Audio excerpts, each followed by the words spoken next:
ग्रामीण जीवन को जो मैंने आज़ाद और स्वच्छंद घोषित किया है दोस्तों, उसका एक सबसे बड़ा कारण ये है कि अभी दुर्गा पूजा चल रहा है और शहरों में मेले का कोई आयोजन नहीं हुआ है, कोई व्यवस्था नहीं हुई है। लोगों से ये संदेश लोगों को दिया जा रहा है कि भाई कोविड-19 की वजह से आप लोग ये तामझाम न करें, कोशिश करें कि मेले की तरफ का रुख न करें। और देखिए हमारे गांव के लोग कितने बिंदास हैं। क्या इस सड़क पे बैक्टीरिया नहीं होंगे? क्या कीटाणु जीवाणु इस सड़क पे नहीं होंगे? लेकिन देखिए आस्था कोरोना पे भारी है, लेकिन शहरों में कोरोना आस्था पे भारी पड़ चुका है दोस्तों। और पहले लोग मुझे पूछा करते थे कि और क्या हालचाल है, तो मैं लोगों से पहले कहता था कि सब ठीक है, आगे भगवान मालिक। लेकिन अब ये लहजा मैंने चेंज किया है। अब जब कोई पूछता है कि और भाई क्या हालचाल है, तो मैं कहता हूँ अभी तक तो ठीक है और आगे अब कोरोना मालिक। जी हाँ, यही कहना पड़ेगा। जिस तरह से ये कोविड-19 अपनी मालकियत दिखाया है पूरी दुनिया पे, सबों पे, सुपर पावर पे भी, तो ये कहना लाजमी है क्योंकि भगवान को भी इसने क्वारंटाइन किया था। ये भूलूंगा नहीं मैं कभी, लाइफ टाइम। तो चलिए कुंभरी गांव में प्रवेश कर चुके हैं मैं और मेरी सेंट्रो। और दोस्तों वर्षा आधारित कृषि है इस क्षेत्र में, इसलिए बहुत सारे खेत जो हैं वो सूने सूने से हैं, खाली खाली से हैं। पानी भरपूर हुआ था परंतु किसी ने बीज डाला ही नहीं।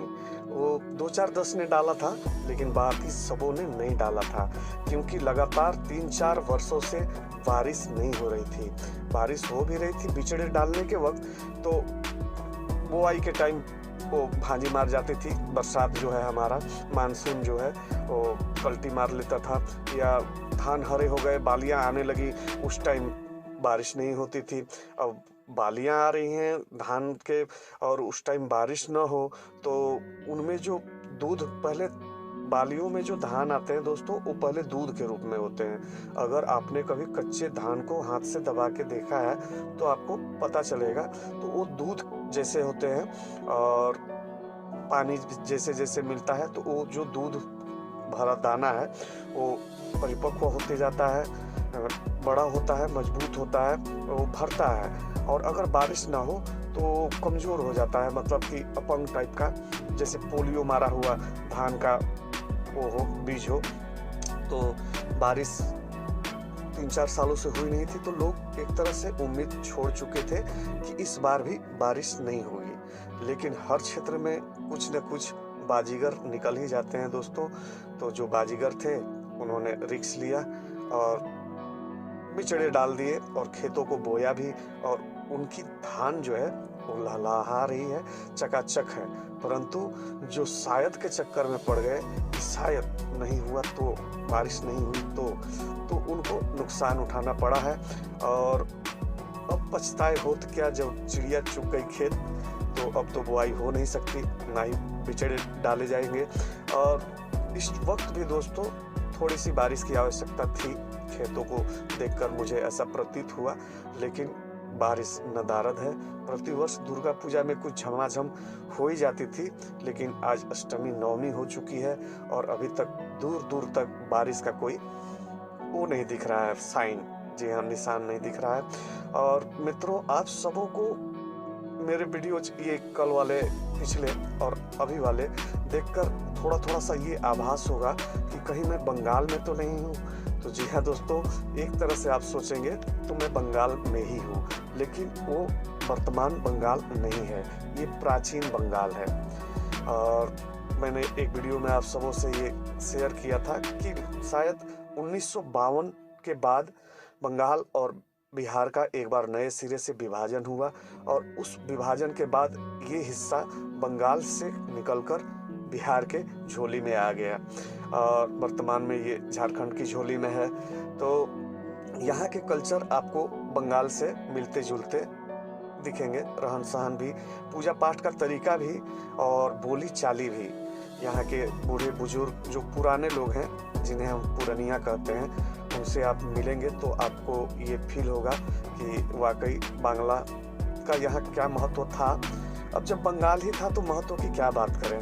तो आज भी यहाँ के जो पुराने कागज हैं, दलील खतियान जिसे हम कहते हैं जमीनों के, तो उन्हें आप उठा कर देखेंगे तो वो आपको बांग्ला भाषा में ही लिखा पढ़ी किए मिलेंगे, दिखेंगे।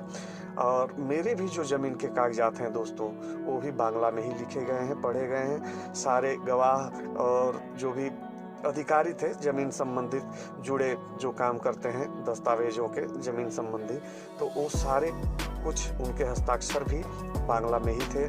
और दोस्तों कोई बारिश नहीं हुई है, जो ये आप रोड भीगा भीगा देख रहे हैं, इस रोड को एक तरह से धोया गया है।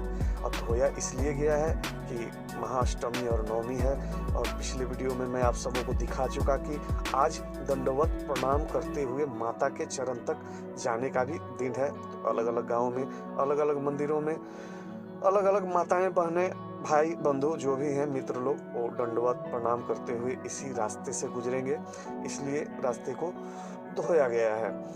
जैसा आपके शहरों में देखे होंगे, गुरु नानक जी के जयंती पर हम लोग किस तरह से सड़कों की सफाई कर देते हैं, उन्हें धोते भी हैं, या छठ महापर्व हो तो उस वक्त भी हम लोग कुछ ऐसा ही करते हैं।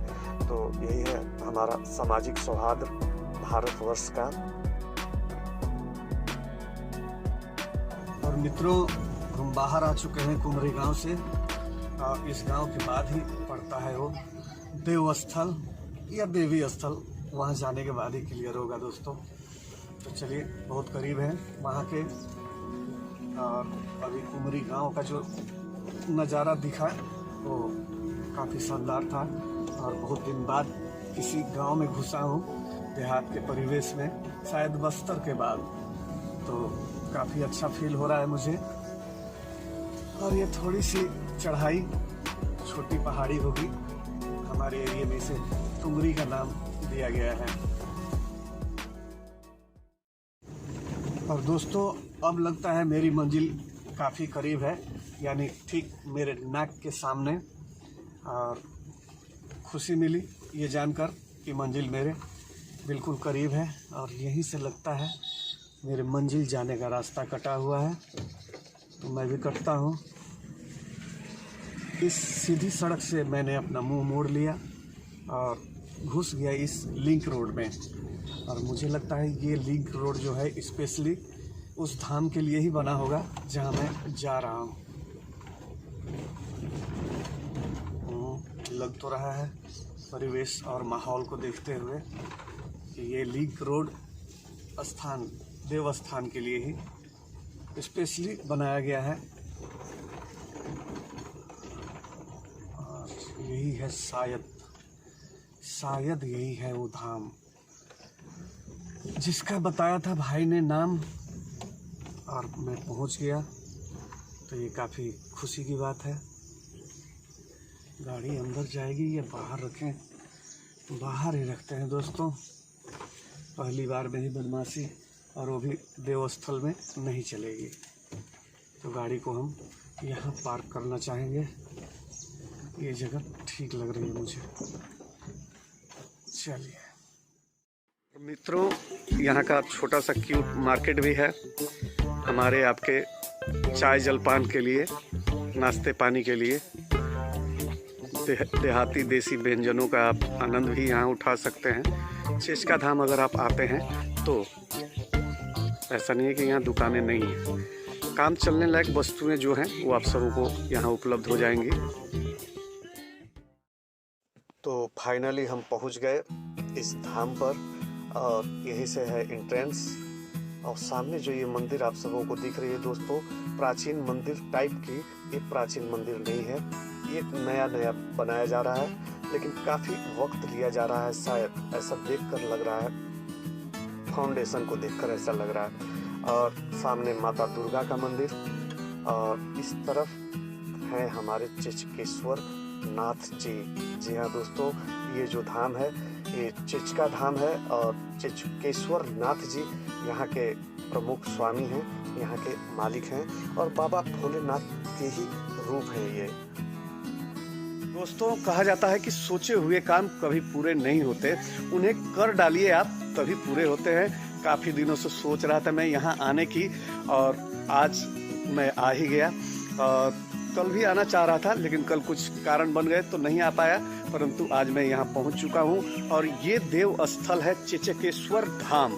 जी हाँ, ये बाबा भोलेनाथ का ही एक रूप है।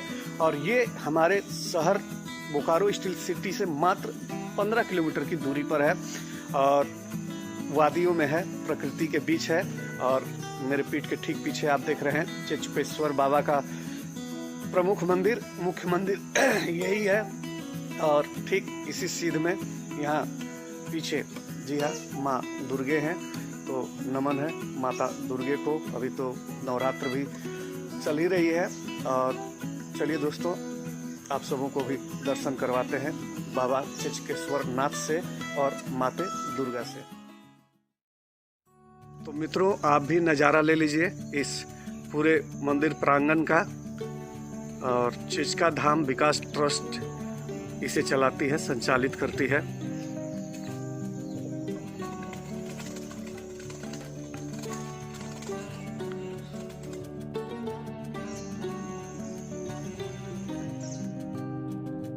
दोस्तों, ऐसे जगहों पे मेला के टाइम आना चाहिए, जब भीड़ भाड़ काफ़ी होती है, लोगों की चहल पहल, तब उस जगह की महत्व का पता चलता है।